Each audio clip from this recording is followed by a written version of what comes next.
जिल्हा परिषद शाळा भालावली नंबर 1 येथे गुरु तेग बहादूर यांच्या 350व्या शहीदी समागम निमित्त सामूहिक गीत गायन कार्यक्रमाचे आयोजन करण्यात आले। सदर कार्यक्रमासाठी केंद्रप्रमुख सौ खाडे मॅडम प्रमुख उपस्थित होत्या। या कार्यक्रमामध्ये एकूण 42 विद्यार्थी, 3 शिक्षक तसेच केंद्रप्रमुख उपस्थित होते। कार्यक्रमाची सुरुवात सामूहिक गीतांनी करण्यात आली। त्यानंतर दृकश्राव्य माध्यमातून महाराष्ट्राचे मुख्यमंत्री देवेंद्र फडणवीस यांनी दिलेले मार्गदर्शन विद्यार्थ्यांना दाखवण्यात आले। यावेळी पवन मांजरेकर या विद्यार्थ्यांनी गुरु तेग बहादूर यांच्या जीवनकार्य व बलिदानाविषयी माहिती सांगितली। विद्यार्थ्यांनी अत्यंत उत्साहाने सहभाग नोंदवला। कार्यक्रम शिस्तबद्ध व प्रेरणादायी वातावरणात पार पडला। अशा प्रकारे गुरु तेग बहादूर यांच्या 350व्या शहीदी समागम निमित्त सामूहिक गीत कार्यक्रम यशस्वीरित्या संपन्न झाला।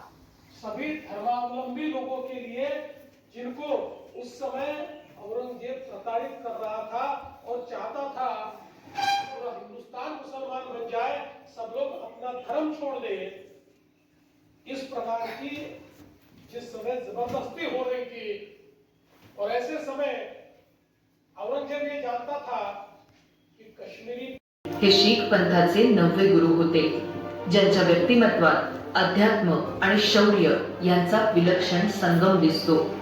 ध्यान, सेवा आणि निस्वार्थ आचरण हे त्यांच्या स्वभावाचं वैशिष्ट्य होतं। त्या काळात काश्मीरी पंडितांवर जबरदस्तीची धर्मांतर, अमानवी अत्याचार आणि भयाचं सावट दाटलं होतं।